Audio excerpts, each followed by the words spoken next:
க்யூவில் நின்று ரோட்டு கடையில் போய் டீ குடித்தாரு, பெரிய லெஜண்ட்டு, இவ்வளோ பெரிய ஆள் இப்படி பண்ணுறாரு அப்படின்னு நம்ம அப்படி பேசிக்கிருப்போம்.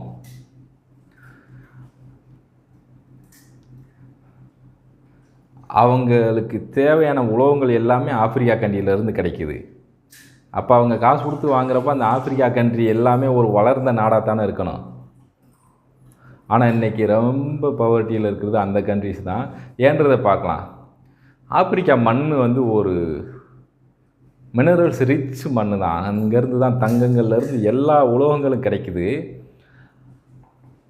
ஆனால் அந்த கவர்மெண்ட்டுக்கு ஏன் பெனிஃபிட் இல்லைன்னா, இல்லீகலாக மைன் பண்ணி பார்டர்ஸ்லேருந்து கடத்தி சில சின்ன சின்ன குரூப்புகள் மூலமாக கண்ட்ரோல்டாக நடக்குது.